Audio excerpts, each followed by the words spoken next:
Earlier this week, President Trump claimed, quote, total and complete victory over Iran. 100%, no question about it, he said.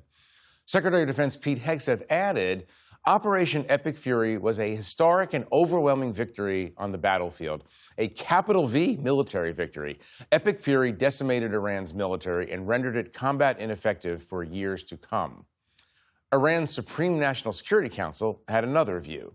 Quote, the enemy in its cowardly, illegal, and criminal war against the Iranian nation has suffered an undeniable, historical, and crushing defeat. So that's obviously not true. But are Trump and Hegseth right to claim victory for themselves? If it's truly a victory, why is Iran in at least partial control of the Strait of Hormuz? And why are the anti-American theocrats who have been in charge of Iran for 47 years still in charge? To figure all this out, I'm joined tonight by Ann Applebaum, a staff writer at The Atlantic. Kareem Sajapur is a contributing writer at The Atlantic and a senior fellow at the Carnegie Endowment for International Peace. Gillian Tett is a columnist and a member of the editorial board of the Financial Times and head of King's College, Cambridge. And Nancy Youssef covers the Pentagon for The Atlantic. Welcome to all of you. Welcome. Direct from King's College. Thank you for being here, Gillian. Delighted. Glad to see you. Kareem, sorry to do this to you, but who won the war? So, Jeff, this war, I think, is going to take decades to assess the full impact. It's going to be with us for a long time. That's a cop-out, by the way. Well, I would say a snapshot of today is that Iran has been so far the strategic winner of this war, in that when President Trump launched this war, he had big ambitions. He was going to totally destroy Iran's nuclear program again, totally destroy its missile program, destroy its proxies, and perhaps even implode the Iranian regime. And 6 weeks later, the regime is still around, and they've managed to shift the conversation about the war, because no one is talking anymore about the nuclear program and their missiles or the regime going away. Everyone is now talking about the Strait of Hormuz. This is a regime which came to power in 1979, taking American diplomats hostage. Now it has the global economy hostage.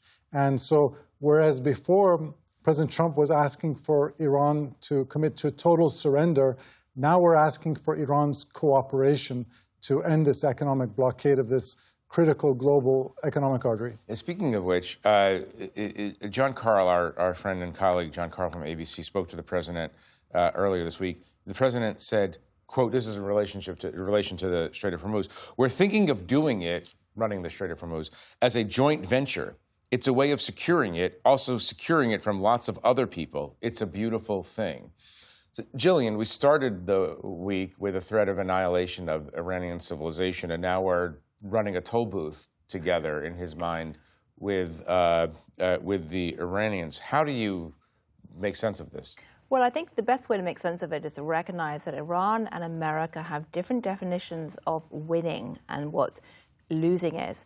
So for Pete Hegseth and the American government, it's all about destroying the military infrastructure inside Iran, lots and lots of bombs. For Iran, it's been about showing that they can destroy the global economy and have a sense of power as a result of that.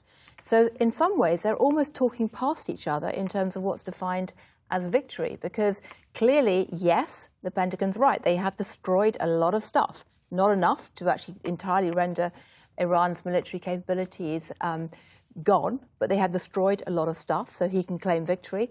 But Iran has also destroyed parts of the global economy and show that it can do more going forward. And let's assume what they're saying is true for the purpose of the discussion, and there's a lot of evidence to back this up. How did this come to pass in 6 weeks? Look, I think it came to pass because the president lives in a different world from the rest of us.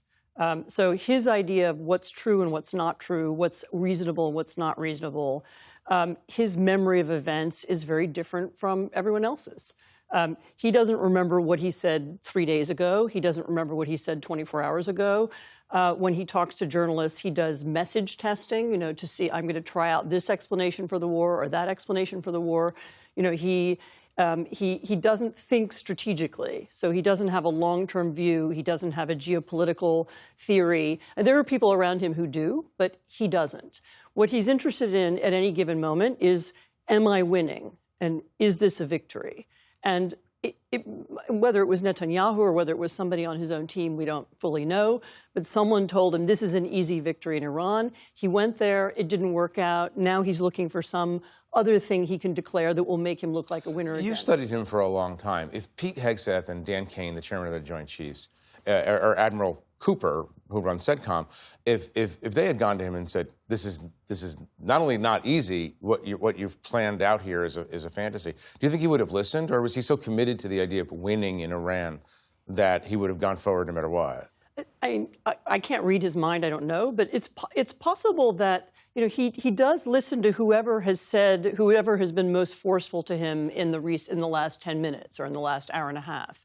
And it's possible that had someone said, "This is a disaster, it's a huge mistake, Mr. President, don't do it," maybe maybe not. I mean, it sounds like from all the reporting that we've seen, including in the New York Times and elsewhere, it sounds like nobody around him was willing to say it in those terms. I mean, some people said, well, there's this danger or that danger, but nobody really said, don't do this. Right. Nancy, let's talk about the exact situation in the Strait right now and the exact status of Iran's forces, naval, missile, so on. I mean, the Pentagon says that most of the Iranian Navy is sunk. Most of the facilities that produce Shahed drones are destroyed. Most of the facilities that produce missiles, ballistic missiles, are destroyed. I mean, if you're just cataloging what's been blown up, it seems like Iran is mostly neutralized as a regional military force. Is that fair? And is that a relevant issue at this point? So the data that we've gotten from the Pentagon is quite limited. I'll give you an example. General Kane, the chairman of the Joint Chiefs of Staff, stood up at the podium and said the United States has destroyed 450 ballistic missile storage facilities. But he never gave the denominator. Is that 450 out of 500 or 5,000? So while there has been impact, we don't know the scope and scale of it. The U.S. did successfully take out most of Iran's Navy, but what the war showed us is that Iran did not need the Navy to close the Strait. What they needed were ballistic missiles and drones and fast boats, enough to intimidate shipping companies and their insurers from transiting that strait. That was the impact that they had through this war. And so military capabilities can do some of the work, but it can't answer the strategic outcomes that the U.S. was trying to achieve. And what we saw is that the Iranians used their asymmetric warfare capabilities to leverage that towards a new kind of gain for them, a new form of leverage in the form of the Strait, and they continue to hold it. So you were asking where we are right now. Because of the strikes we've seen in Lebanon, the Iranians have said, we're not going to open the Strait until that's resolved, and that we've only seen about a handful of ships go through.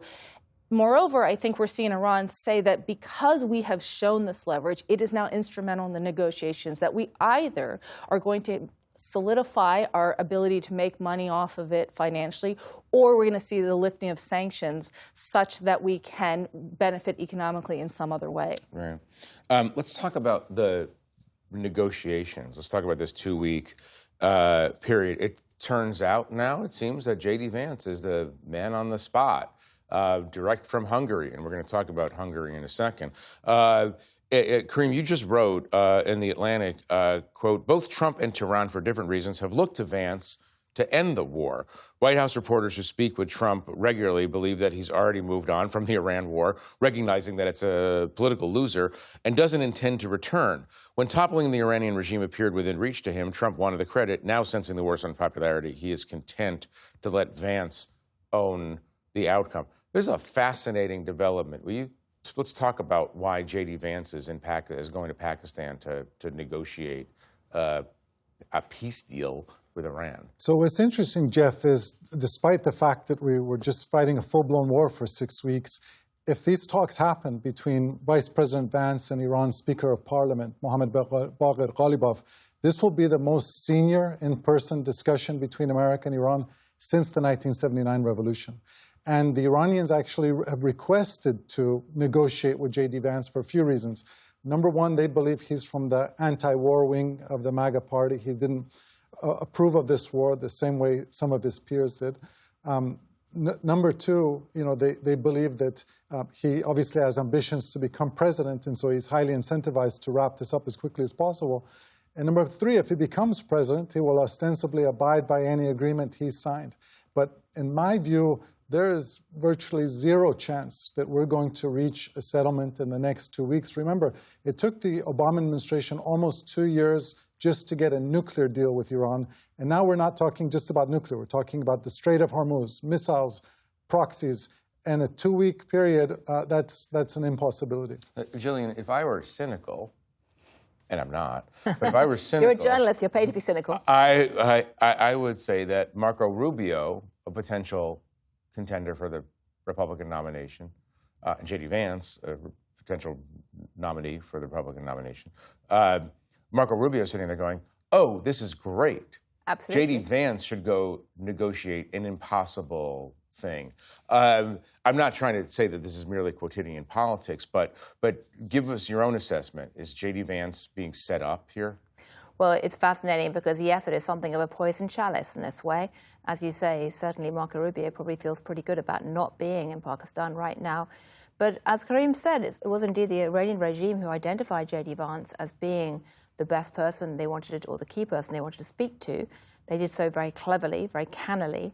And, you know, the best I think we can hope for these talks is not so much a peace deal, but at least an unwar state of affairs, where, in a sense, you end up with something like a frozen-ish conflict where everyone agrees to take a deep breath for a while and then lives with ambiguity for some time. And, of course, the Iranian regime in Tehran is absolutely skilled at living with ambiguity. It's almost an art form within the Iranian culture. I mean, Karim would say this better. Absolutely. So, as you're talking about this, I'm thinking, Anne, that how did the Iranians, who've lost most of their military, somehow create a situation in which they picked the American negotiator? Because they understand modern warfare better than Donald Trump and better than many people in the administration. They understand that with a few tools, with cheap drones, with cheap mines, they can inflict a disproportionate amount of pain on in the U.S., on allies, on Asia, and on the entire world. And that gave them an enormous amount of leverage. And it's a lesson, if you've been watching the war in Ukraine, you would have understood this, but of course, Trump not interested in watching the war in Ukraine. If you've been paying attention to the way weapons development has worked, you would have understood this, but they don't care about that either. You know, they're focused on other things. But the Iranians understood that with a very small amount of leverage, they could hit this choke point. And that's given them the ability to say, right, we want the vice president and we want him now. Nancy, inside the Pentagon, is there a belief that the president will, if this fails, order troops to seize land around the strait? That he will actually pull the trigger on ground troops? Or is Karim correct in saying that Trump has basically just moved on from this already? Well, we've gotten mixed messages about it. I mean, General Kane in his presentation kind of gave a list of all the strikes and all the way down to how much coffee was consumed during this war, sort of signaling through the statistics he was providing that we're at the end of this, not in the middle of it. And then a day later, the president says, we've got our resources there, we've got all these great weapons we're going to load on if we need to.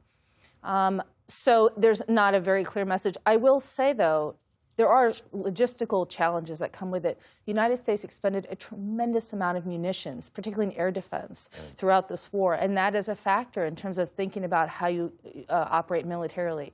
The USS Gerald Ford, the aircraft carrier, damaged. Its crew's been out for almost 10 months, headed towards potentially an 11th month deployment. They were supposed to be home by Christmas.